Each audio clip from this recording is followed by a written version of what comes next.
Bueno, entonces ya no me fijé que ya se iba a terminar la reunión, pero bueno, les estaba diciendo que nosotros podemos ver más cerca escenificado el tema de Jesús y ver la falta de comprensión. Y les decía, si habían ido a misa ayer, se dieron cuenta de que el viviente entra con las puertas cerradas a donde están los apóstoles con miedo y los discípulos, y entonces hay que fijarse en la palabra, en lo que se dice. Y entonces la paz, o sea, es un tema que viene desde el Antiguo Testamento, Shalom, y entonces el mismo tema insufló, o sea, sopló sobre ellos, reciban el Espíritu Santo. Nosotros esa imagen la tenemos en Génesis 2, insufló en las narices aliento de vida. Entonces, se dan cuenta ustedes que a partir de esta entrega del Espíritu, Lucas lo va a presentar, esto fue el Evangelio de Juan, Lucas lo va a presentar 40 días o 50 días después de la resurrección, la Pentecostés. Entonces, pero en sí, es el Espíritu Santo o sea, el Espíritu Santo es el Espíritu, es el lazo, es la unión que había entre el Padre y el Hijo cuando estaban separados, el Padre humanamente, el Jesús humanamente y el Padre trascendentalmente. Entonces ahora están unidos, el Espíritu queda entre nosotros y Él es el que explica, Él es el que actualiza el mensaje. Y entonces, fíjense que aquí en este capítulo 5, nos va a hacer una diferencia que nosotros tenemos que ir comprendiendo. Aparte de lo que hace el Espíritu Santo, nosotros tenemos que irnos informando. Yo no sé si ustedes se dan cuenta o saben que, por ejemplo, ayer para los ortodoxos, ayer fue la resurrección, la Pascua de la resurrección fue ayer. Y para nosotros, Occidente, los ortodoxos son de Oriente, y para nosotros fue hace 8 días, ¿verdad? Entonces, yo les pregunto, ¿sabían eso? Lo más seguro es que no. Pero ahora que lo saben, ¿por qué? ¿Por qué es que ellos 8 días después y nosotros 8 días antes en este año?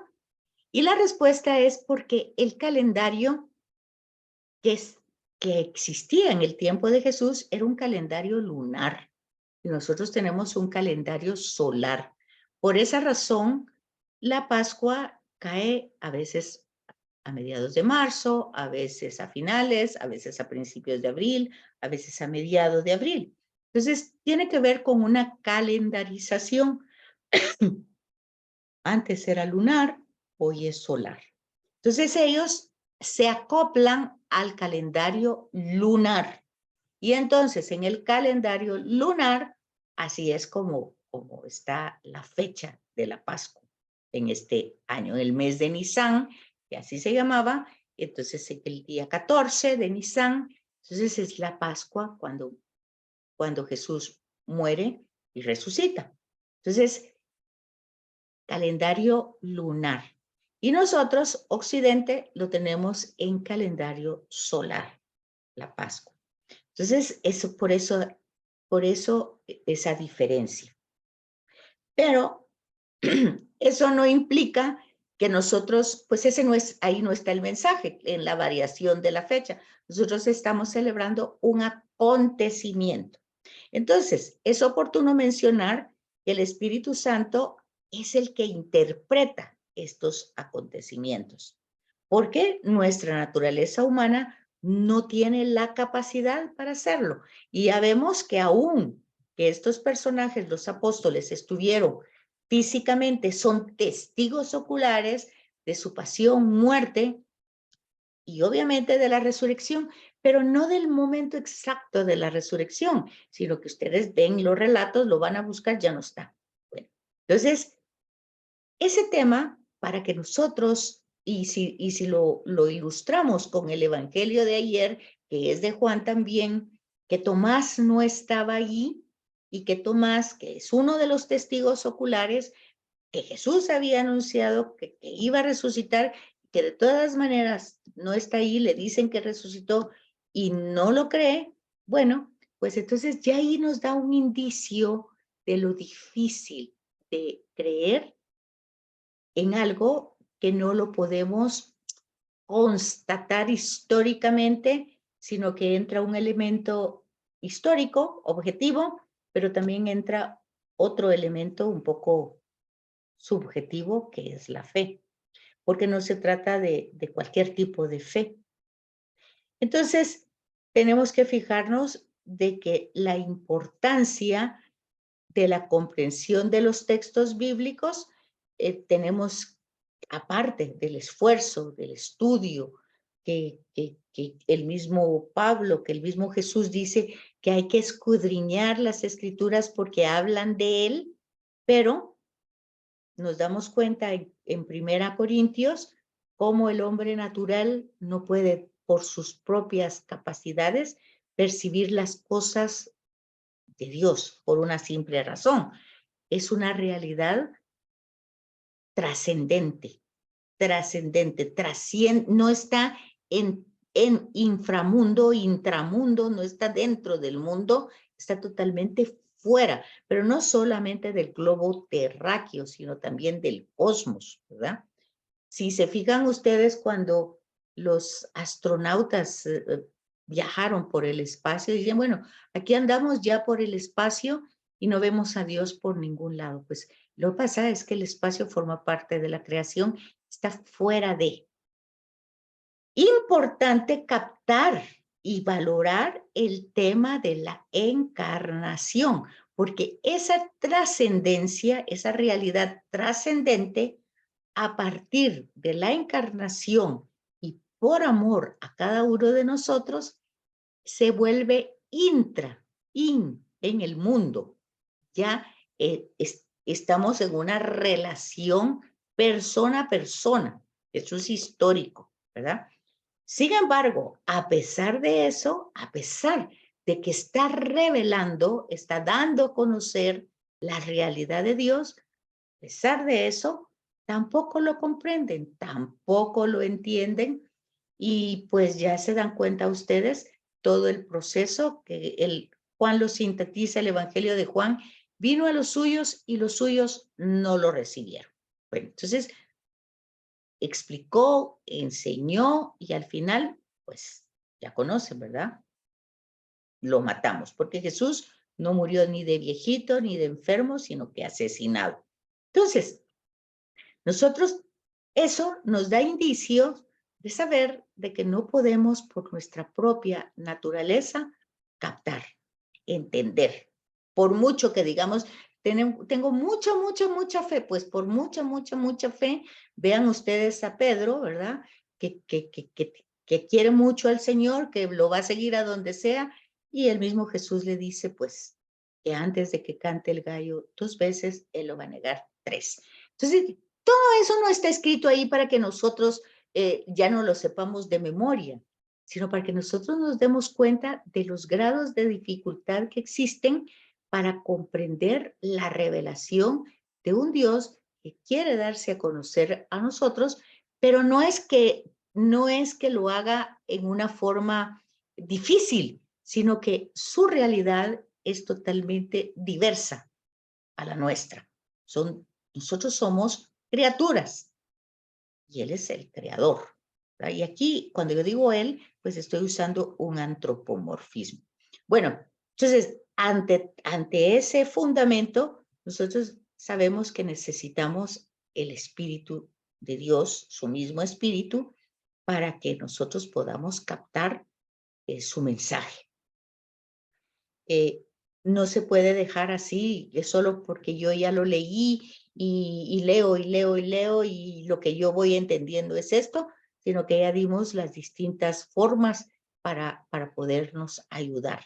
Entonces, la lectura del espíritu se necesita, aparte de las ciencias humanas, la sociología, que nos va a ayudar a entender cómo son las relaciones de la sociedad de Jesús, la cultura, la religión, cómo era la gente piadosa. Acuérdense ustedes de que pues Israel y el pueblo judío, todos eran piadosos y religiosos.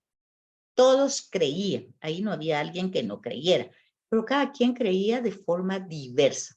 Todos creían que Dios había hecho una promesa y esperaban que se cumpliera esa promesa. Todos esperaban, pero todos esperaban de forma diversa, de forma distinta. Entonces, la sociología, la antropología, la filosofía, la filología, todas esas ciencias nos ayudan a ir comprendiendo los distintos puntos de vista del mismo mensaje, ¿verdad? Y nos van dando ciertas luces, no total, sino que nos va iluminando en ciertos contextos, el cultural, el social, el religioso, de los judíos en la época de Jesús. Luego Hechos de los Apóstoles nos va dando el contexto de cómo se van formando las comunidades. Y si ponemos atención a Hechos de los Apóstoles, vemos que el viviente o el resucitado es su espíritu el que va actuando y el que va pues como formando comunidades, y pues a ese espíritu nosotros le llamamos el Espíritu Santo, ¿verdad? Entonces lo necesitamos como protagonista, lo necesitamos como persona que nos vaya abriendo la luz del entendimiento. Pero además necesitamos de la hermenéutica, o sea, de la ciencia literaria, que nos va a ayudar a comprender el análisis que cada texto eh, nos quiere transmitir el mensaje universal. Católico quiere decir universal, un mensaje que no va a cambiar. O sea que el tesoro de la fe no es como un tesoro que metemos en un banco a plazo fijo y que de alguna manera va ganando intereses y va cambiando y va aumentando y va siendo mejor y cada quien lo va a interpretar de distintas maneras o va a sacar distintos productos.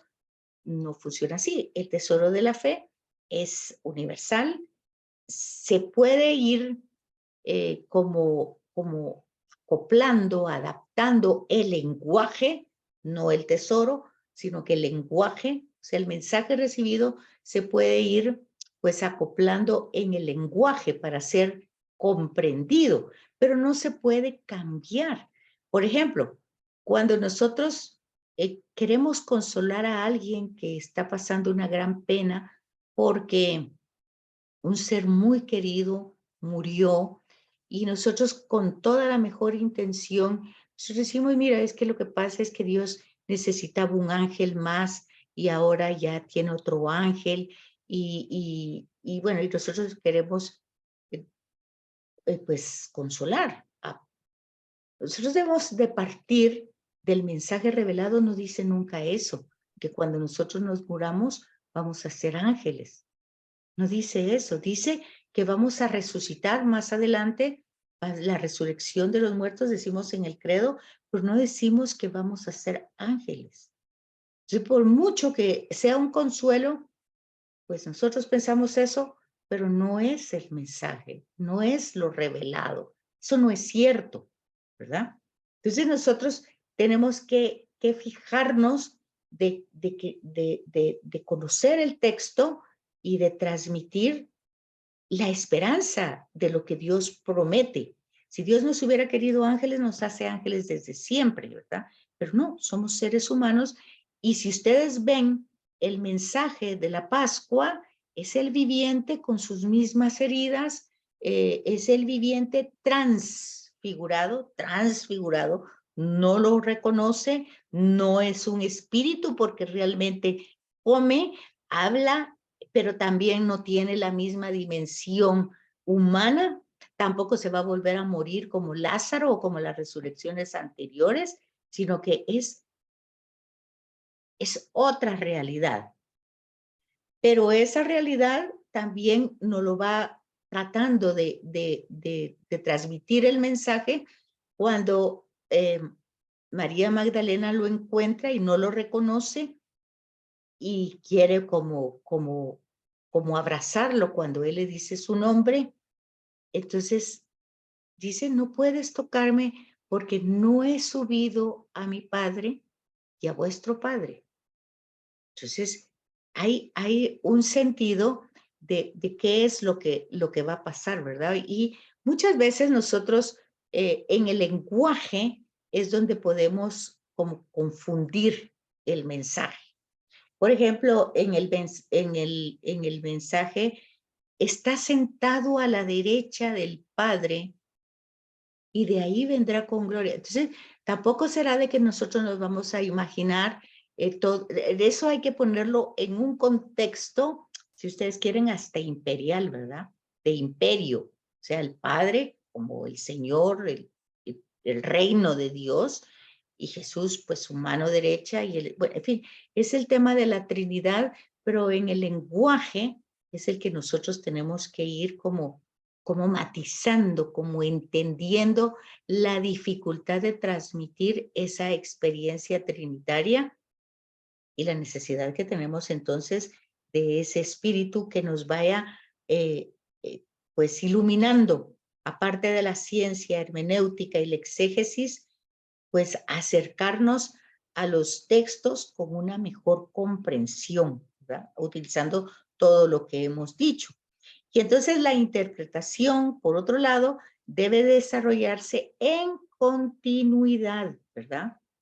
Con el dinamismo que nos da la ciencia, no de nuestra imaginación, sino que con la exégesis que nos va dando la ciencia. Y, y debe de irse prolongando a través de las comunidades.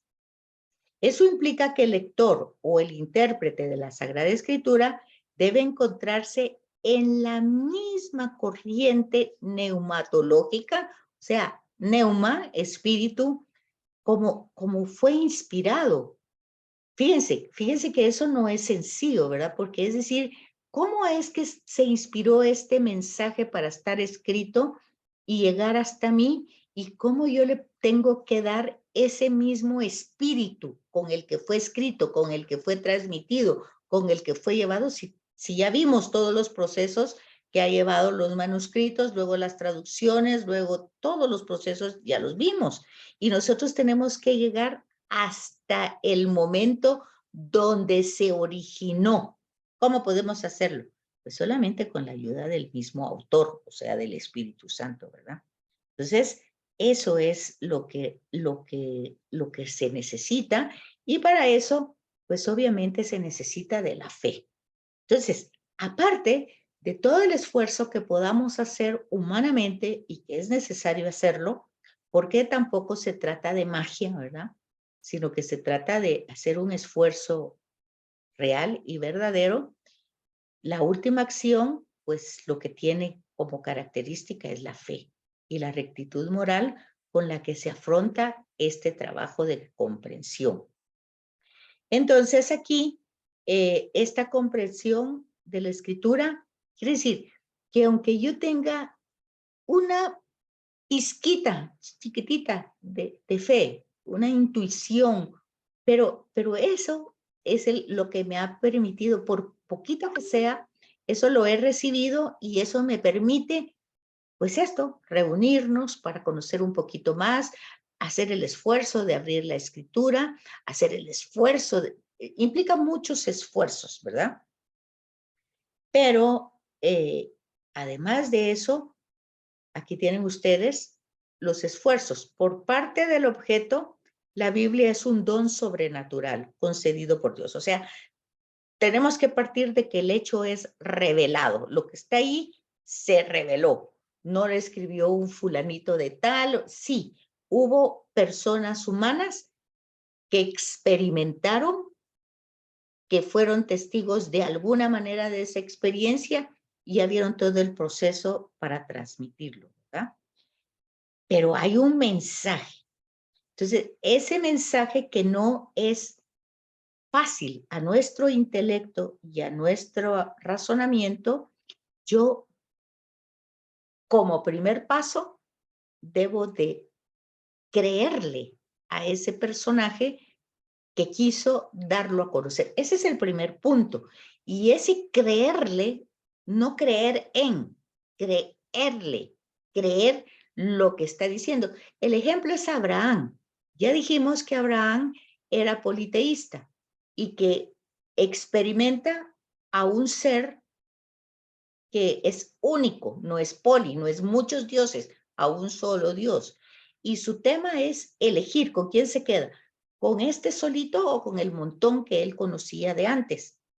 Bueno, entonces vemos el proceso de Abraham que le cree en la promesa, le cree en lo que dice, le cree a él. Y entonces dice que ese creerle se le adjudicó como justicia a Abraham. Ese creerle en la promesa.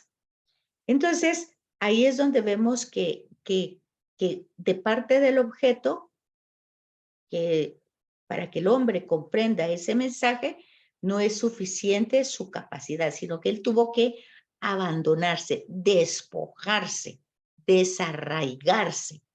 Deja tu casa, deja tu familia, deja, desarráigate. Mostraré abandonarte a mí, confiar en mí. Esa elección la tuvo que hacer Abraham y esa elección la tenemos que hacer nosotros también. Y esa elección tuvieron que hacerla los apóstoles, los testigos de Jesús. Entonces, todos tienen que hacer esa elección.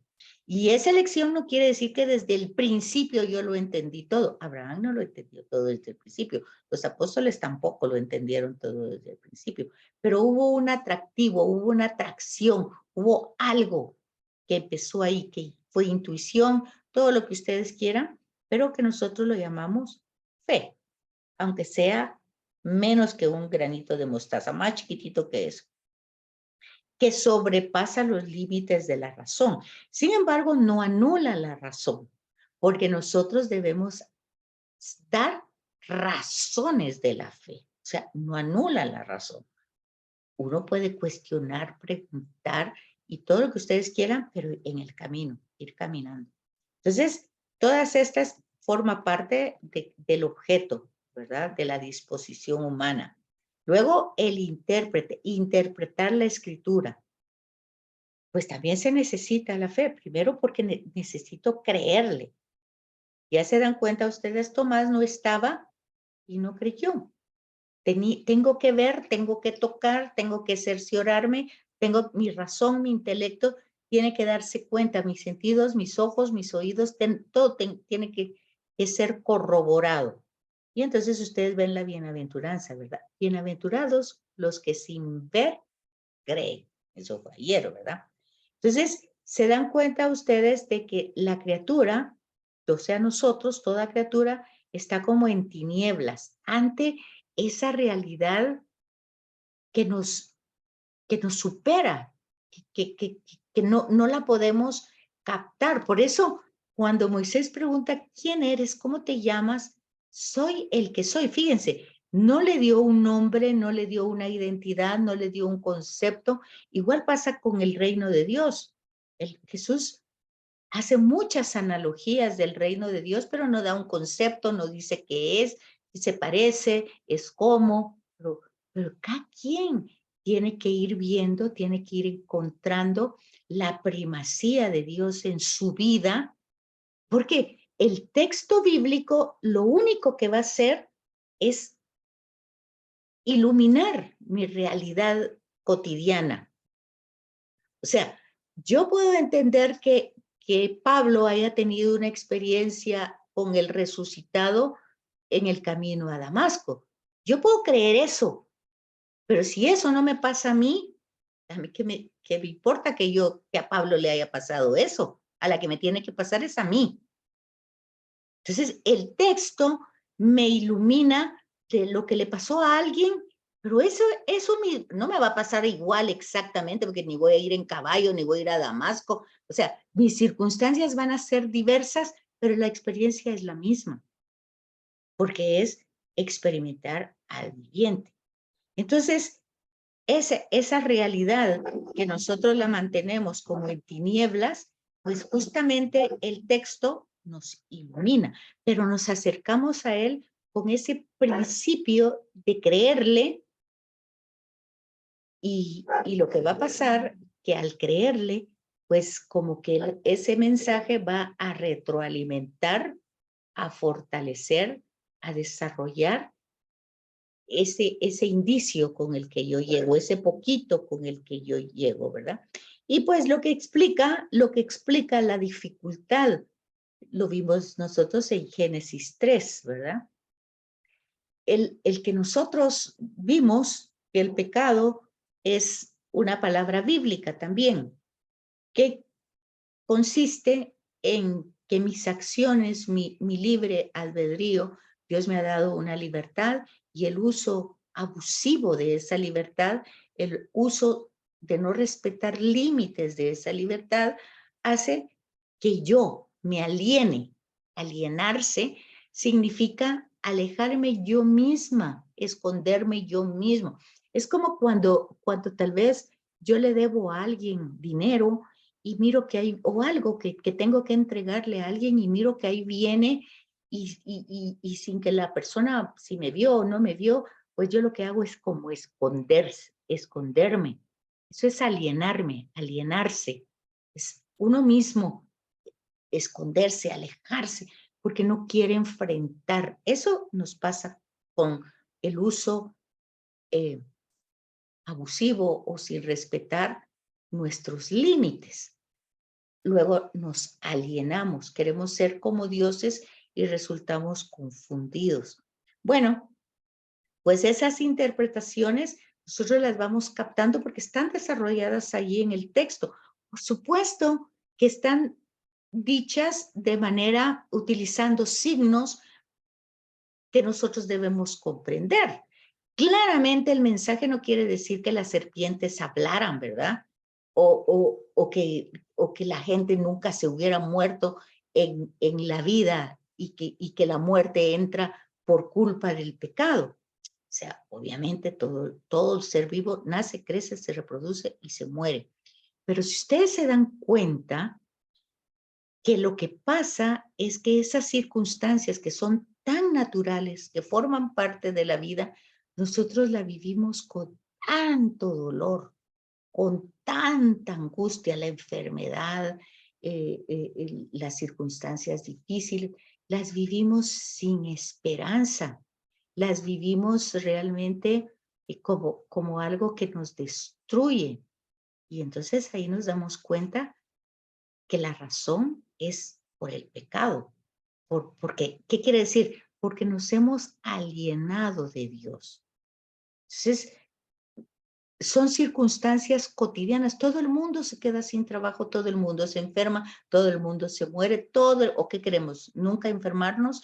¿Qué queremos? ¿Estar con Dios y estar exentos de todo? No, todo va a pasar y todo pasa. Y como dice el cantautor, ¿verdad? Todo pasa y nada queda, porque lo nuestro es pasar, ¿verdad? Entonces, pero todo lo vemos como tragedia, como sufrimiento, como dolor, como depresión, como tristeza. Bueno, ahí está el signo de la alienación, el signo del pecado. ¿Y por qué está dicho desde Génesis 3? Vas a parir con dolor, pero ahora el dolor va a ser como, pues es que no es que quiere decir que en un momento nunca se dolió tener un parto, pues siempre tuvo que haber dolido y mucha gente pues murió incluso en ese parto. Pero ¿cómo se viven los acontecimientos? ¿Cómo se vive lo cotidiano? ¿Cómo se vuelve tragedia el que se vaya a la luz, el que se descomponga un aparato, todo se vuelve tragedia, todo se vuelve problema, todo se vuelve discusión, todo se vuelve pleito entre nosotros y con Dios también. Bueno, pues entonces la raíz está puesta desde Génesis 3. Es por esa causa. Nos hemos alienado, ¿verdad? Se han sumado las limitaciones propias con las de los demás, ¿verdad? Y entonces todo se vuelve confuso. Entonces, muchas veces eso se vuelve más oscuro que real. Y entonces, ¿qué pasa con la fe? Pues la virtud de la fe es una luz que aclara, que, que como, como se dice, dicen los mismos apóstoles a Jesús, pues sí creemos, pero aumenta nuestra fe porque no creemos como para tener tanta luz, ¿verdad? O para ser esa luz para los demás. No, no como luz, porque no somos luz, pero por lo menos si somos una lámpara o algo, la luz es Cristo, pero pues si estuviera con nosotros. Entonces, ese sello de la verdad primera en nuestra mente, esa primacía, ese señorío de Dios que le dio a Abraham, que le dio a Isaac, en el proceso de la vida, no se lo dio en el primer momento. La única que tenemos que lo da desde el primer momento es María, pero, y es la única llena de gracia. De ahí, todos nosotros, todos nosotros, llevamos el proceso. ¿Y por qué María es la llena de gracia? Porque si nosotros entendemos la redención, pues entendemos que María es la primera redimida, antes, o sea, antes de todo el proceso de redención, María es la primera redimida, prometida desde Génesis 3:15, ¿verdad?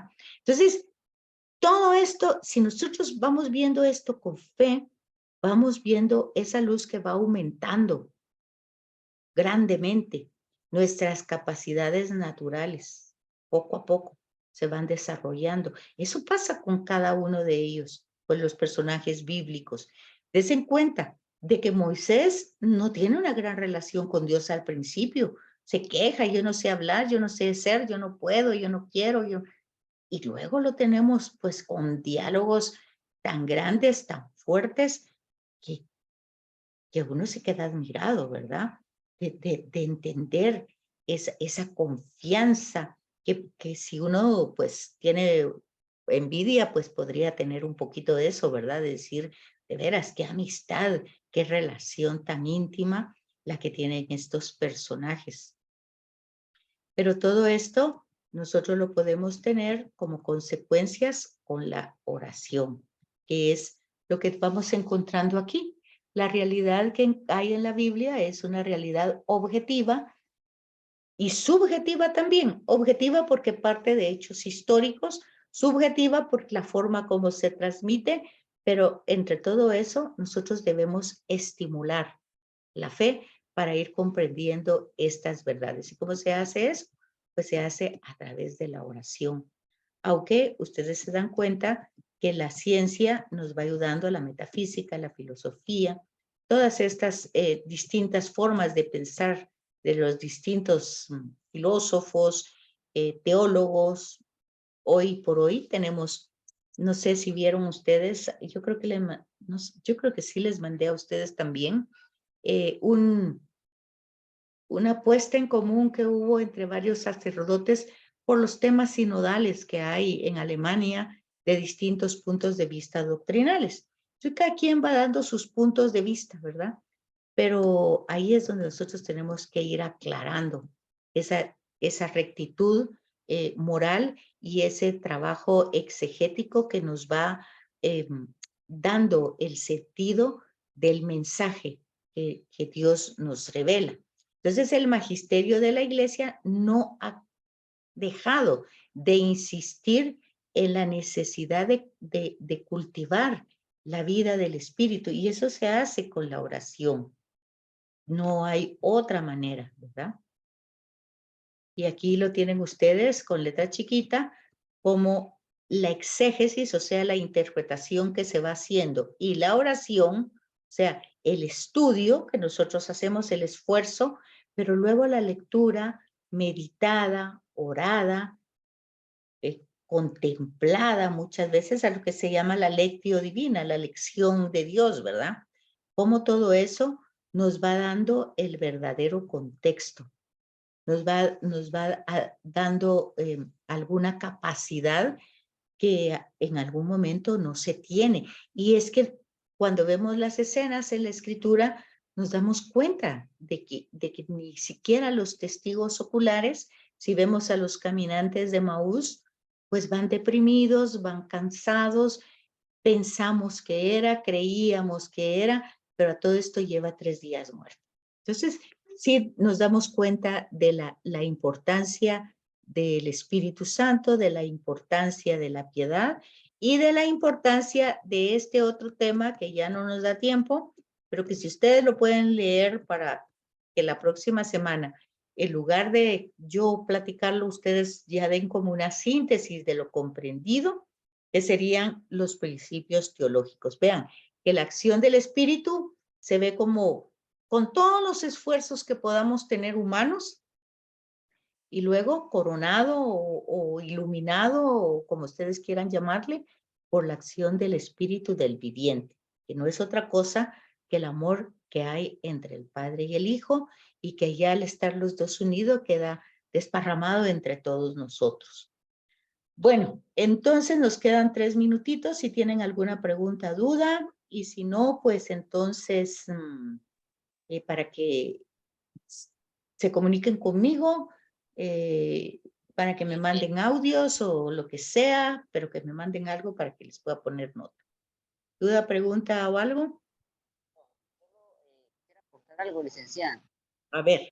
Las interpretaciones de las escrituras, pues debemos entender también, ¿verdad? Si hablamos de Nuevo Testamento directamente, tenemos que entender sobre las intenciones del autor, tal, ¿verdad? El autor explícito e implícito, directamente entender también la situación en la que estaba la comunidad como tal, porque fue transmitido el mensaje como tal. Ya entendiendo ese contexto como tal, ya podemos ya dar una interpretación. Sí, yo no se le oye mucho, Jorge, pero esos contextos los ayuda un poco las notas de pie de página, le va dando un poquito el contexto y por supuesto el ponerse un poquito en las manos del Espíritu del viviente para que nos ilumine, viendo que lo único que queremos es conocerlo mejor, para amarlo mejor y servirlo mejor. Entonces yo creo que si las intenciones son las mejores, pues ahí tenemos al Espíritu. Fíjense que, por ejemplo, cuando nosotros estamos en misa, por ejemplo, imagínense, levantemos el corazón. ¿Cómo se levanta el corazón? ¿Cómo se levanta? Entonces, nosotros no es, lo tenemos levantado hacia el Señor, no es una respuesta así. Nosotros tenemos que meditar un poquito, ¿qué es lo que estoy diciendo? ¿De qué se trata? Entonces, esto no lo entiendo. Abran el corazón. No, o sea, ¿por qué el corazón es tan importante en el texto bíblico? Pues tenemos que captar eso para ir dándonos cuenta de que no se trata de un tema científico, ¿verdad? De que el cerebro para nosotros es lo más importante y en la Biblia el lenguaje del corazón es, no, y del amor, que no es un amor romántico, pero es un amor que busca el bien del otro, ¿verdad? Entonces, en fin, todo esto nosotros tenemos que ir entrando en ese lenguaje y en esos contextos para ir comprendiendo y obviamente el tema de la oración y el pedirle al Espíritu Santo, que al final de cuentas es el autor de toda la escritura. Entonces, Jorge, casi no le pude entender, pero si quiere me escribe en el chat, porque se le iba la voz, entonces casi no le pude entender, solo le entendí algo de los contextos, y sí, los contextos nos ayudan justamente a la comprensión de la escritura. Bueno, nos queda un minutito, así es que me toca más clase, así es que los dejo ya.